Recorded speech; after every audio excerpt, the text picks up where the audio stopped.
So you know, kasama ko yung gang ngayon. Ayan ang anti-support crew. Yeah, boy. Special guest. Special guest natin sa trip na gagawin natin ngayon. Siya yung naka-boxing namin guys nung episode, ano ba yun? Basta episode Sunday yun, ng boxing, hanapin nyo na lang. Yung first time. Si Dons, ayan yan. Na may galapas na raw. Anli na? Andy. Okay. Pupunta kami ngayon. Tinipak, di ba? Tinipak Cave. Time to swimming kami sa cave. Ay na, alam ko malamig ang tubig dun pag cave Oo, sana malamig. Di hamak nga Parang may paniki doon siguro.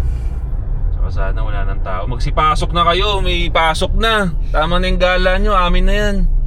Wala na kayong gala pa. Busy na yan kasi yung mga anak nila, may mga single mom dyan. Paano na papasok na yung mga anak nila? Oo. Na-mention ba?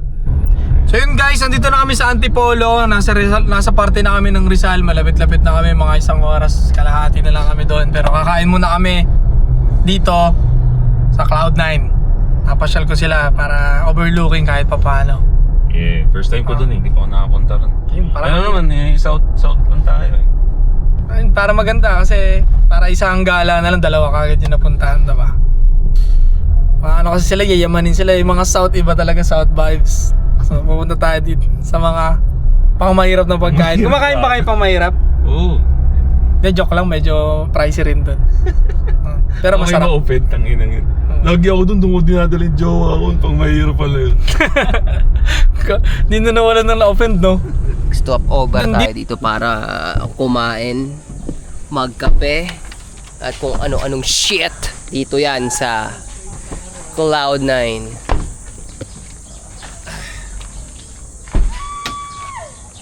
May tumitili. Ayun. Titira sa puwet. Gago. Yan o. Natakot sa heights pero sa titi hindi. Gandang panahon. Hindi natin alam, baka bibiglayin lang tayo ng ulan mamaya. Welcome to my land, guys. Antipolo.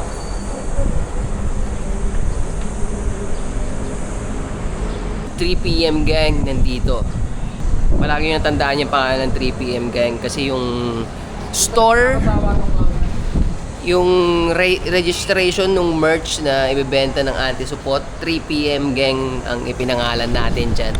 OJT pala mo. Mga OJT guys, kinakabahan. Kailan ma-experience na nila yung yung i-rate na Oo no, pakitaan na natin naman Ang high rate. Bagal naman ng Yan naman yan. ano sa'yo? Spanish. Spanish sardine. Order sorry.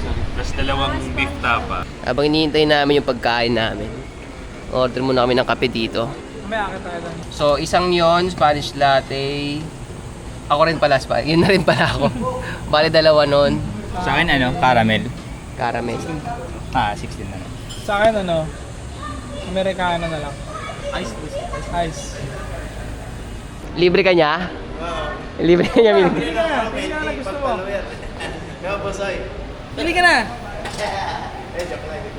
Hindi ko, larga siya, larga. Naka-vlog naman eh. Kami na dis na yan.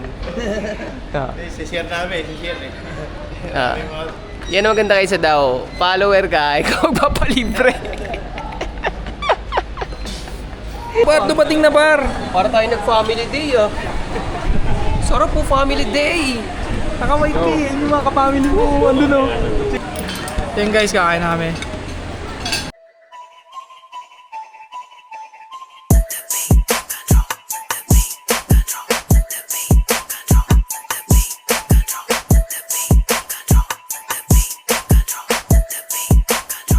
Ayaw mo na kape Oh, tara. Let's go.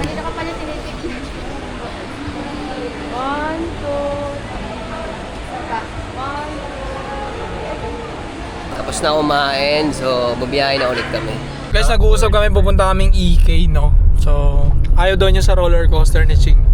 Pero mo, wala pa tayo sa pupuntahan namin ngayon. Nag-iisip na kami ng next. Ganun kalupit ang Anti-support podcast. Ayaw daw ni Ching sa roller coaster. Bading. Gusto ko real. Namimiss ko namimiss ko yung yung may tubig, mga nakapaikot kayo. Anong tawag doon? May tubig, di ba? Jungle log dyan, parang Yun. Sino yung matatapatan ng mababa sa parang gano'n? Oo, ganun. Yan, namimiss ko yun. Sa Wild River. Yan. Ano yun yung paikot? Iba pa yun. Iba pa yun. Rio Grande. Takin, ang galing mo ah. Yung Wild River yata yung makakit na kahoy eh. Gago. Diba? Ah, Tapos yun. bababa. Yan yung jungle log jam. Ayun pala. Tapos may picture ka po dyan. Pag kita mo sa picture, nakabuka yung Waki. Waki ka. Yung sinasabi mo mikot na upuan, may parang mini falls doon. Swerte matatamaan. Swerte matatamaan. Gusto ko yan. Feels good to be back! It's good to be... Ba't dito tayo? Angas. Di ba? Oh, Ano naman? Majestic. Wow. I love it. I miss this. Tara, baba na tayo. Pa-plastic nyo. Ito yung spot natin. Diyan kami sa mismong yan spot na yan. Niligpit na. Oh. Babaw lang siya, nakapulan sila. Mga bata, pwede magtanong. Saan yung barangay dito para makapunta ng Tinapak? Yan lang, yan. Thank you. Salamat. Pawis na pawis ka. Ayun o, barangay. Yan. Welcome to Barangay Daraitan. Mga pangalan ng mga magigiting oh. Barangay, tourism. Shoutout kay Kapitan Adrian Pranada. Shoutout sa'yo, Kapitan. Dito tayo sa barangay, parehistro, konti. Baka may tour guide. Tapos, diretso tayo sa Tinipak. Yeah. Hello po, 4 po kami papuntang Tinipak.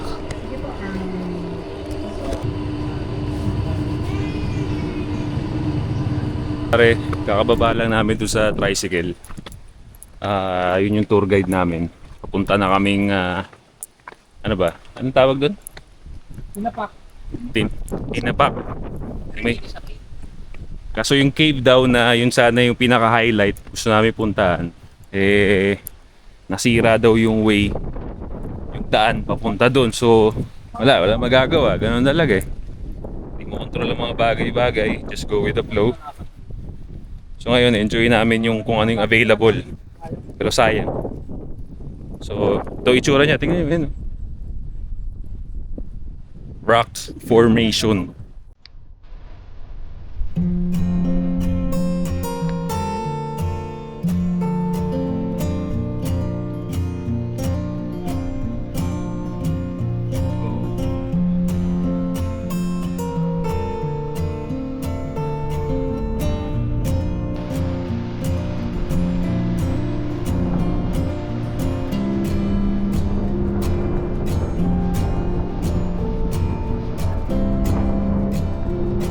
Magandang hapon mga tropa. Dito kami sa ilog ng Ginang-ina mo. Daraitan.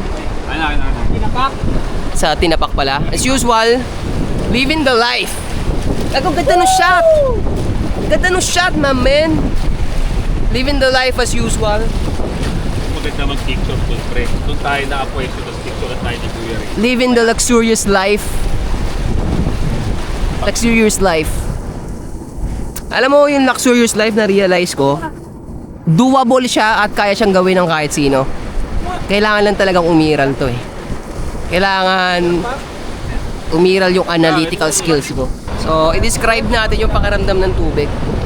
Pakiramdam ng tubig, warm. So, para kang... Tingin ko dito hindi sila makakatagal eh, Josh, kasi malakas yung agos.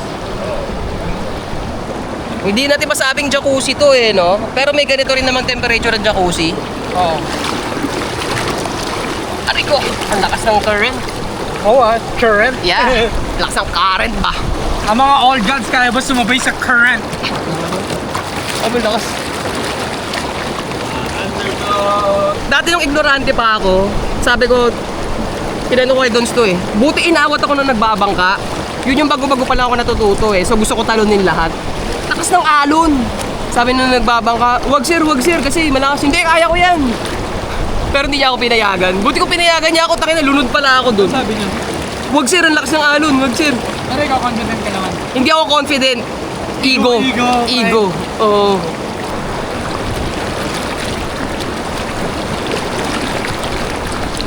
Sobrang ganda ng view, guys. Woo! Nabawi lahat ng... Ang past memory sa Daraitan, nabawi na. Woo! Ang sarap maging ano dito. Medyo umamat na sa akin ng konti yung Red Doors. Tapos ang sarap ng hangin, ang sarap ng tubig, ang ganda ng view. Woo! Woo! Ay, ito na yung pulutan. Woo! Sarap dito guys. Ang presko ng hangin. Tapos, ngapit ka. Ay!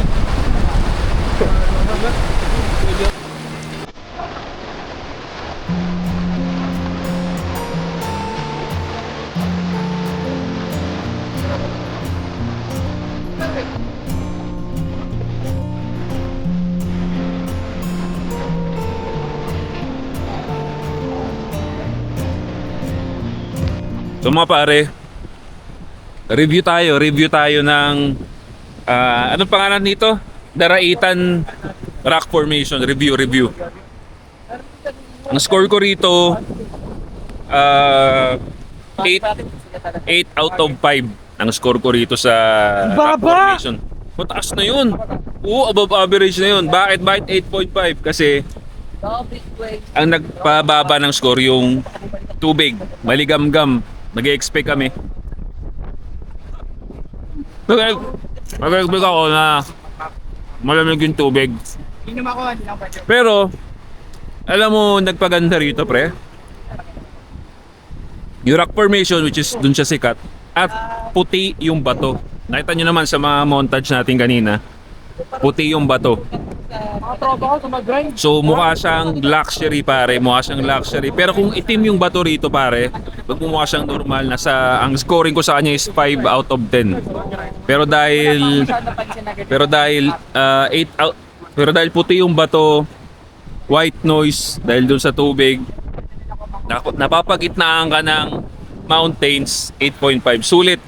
Kung galing kang south, worth it pumunta rito pare sa Daraitan Stone Formation, tama ba? So maganda pa rin pare. Walang ganito sa south, yung alam ko walang ganito sa south. So galing south ako, so worth it siya para sa akin. Yun nga lang, huwag kayo mag-expect na malamig yung tubig. Maligamgam yung tubig. But you know, the ambience, konti yung tao. Kami lang nandito pre, kami na lang, tsaka yung tour guide namin. So worth it. So ito yung pulutan namin. May dala kaming beer nandyan kay Dodge. Nilagay namin dyan sa, ayan, naka-red doors kami, nilagay namin dito. Ayan, naka-sticker pa yan, no? Nilagay namin doon kasi bawal na magpasok ng bote. So, nilagay namin sa mga container namin ng tubig. May dala kaming sisire. Pero huwag kayo mag-alala, baka may mag-comment dyan, baka magkakalat kayo dyan, boss. Hindi kami magkakalat, putang ina. Ang dami na namin pinupuntahan eh. Bawal magkalat. Nagsasaya tayo at the same time, inahalagaan natin yung nature, no? So pare, sobrang ganda rito eh. Nung nakita mo naman yung sa backdrop oh. Yung may backdrop natin pare, sobrang solid. May abs ka pa. Oh. 6 packs. Solid. Ganda rito pare. Punta kayo rito bro. Suggest ko sa inyo punta kayo rito. Uwian na. Okay, panalo. Ayun sila oh.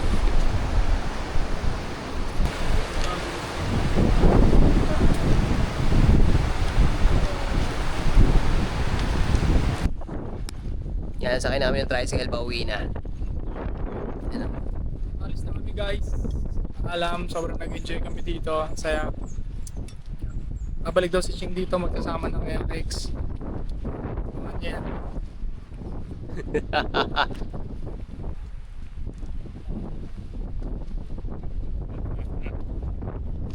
17 to. Alam nyo guys, 1 month ago, nabagsak ni Josh yung iPhone 16 niya na bago. Sa motor ba? Motor? Oo, nalaglag. Nalaglag. So wasak-wasak. Kasama yung gold necklace. Oo. And then, after nun, walang kabog-abog, 1 week, bumili na siya ng iPhone 17. So, tingin ko, suspecha ko, Sinasya siya. Wala lang. dahil sobrang yabang na ito ni Josh, at elitista to, sinadya niya ibagsak yung iPhone 16 para may reason siya to buy iPhone 17. Grabe, napakayabang. Sobrang yabang. Wala eh, content creator kasi tayo, pre, pag wala tayong cellphone, tayo na walang pera, pre. Kailangan palitan nga agad yung cellphone eh. It's just that, pre, kaysa nang bumili ako ng 16 pa ulit, hindi 17 na lang, upgrade na tayo. Kaso putangin na yung 16 ko na yun bro, 1 year pa lang yun, pre. Hindi ako madalas ganun sa cellphone, pagpalit ng palit every year, hindi. May ingat ako sa cellphone ko, kaso wala eh. Ito 12 ang tinalon nito. 5 years. Sobra, 6 years. Plus ko 10 muna tapos 15 ka, di ba? 10 muna tapos naging 16 kasi yun yung 16. nasira yung 16 kaya wala, no choice, talo na ko dito. So, nandito kami ngayon sa Din de Luca, mag-kokopi at merienda. Yeah. Again, first time ko rito. Actually, bala ko nang punta namin ni Chingto ng nakamotor. Pero since on the way na tayo rito, yun na lang. Welcome sa Din de Luca. No, dadaling ko kayo dito. Alaga, magkakapit tayo. Hello? Hello? You know? Hello? Hello po? Sumutang yun. Hindi pa tayo makakalabas yun pala. Nangarap Pwede doon yung may board doon. Ayan, sino tayo? Slide, ano dito, slide. Hati na pre, merienda ni Sige! Para tuloy-tuloy. Meriender. Merienda. Meriendiner. Ito si Dons mag-dinner na to kasi fasting ka na, di ba? Pwede ako kumain. Yung? Yan, Thank you. Very complete na ba? So grilled cheese tayo para grilled cheese. Burger si Sadaw. Pizza, order ni Don yan. At pasta si Asset. So ngayon, meriender kami. Tara, kain na tayo.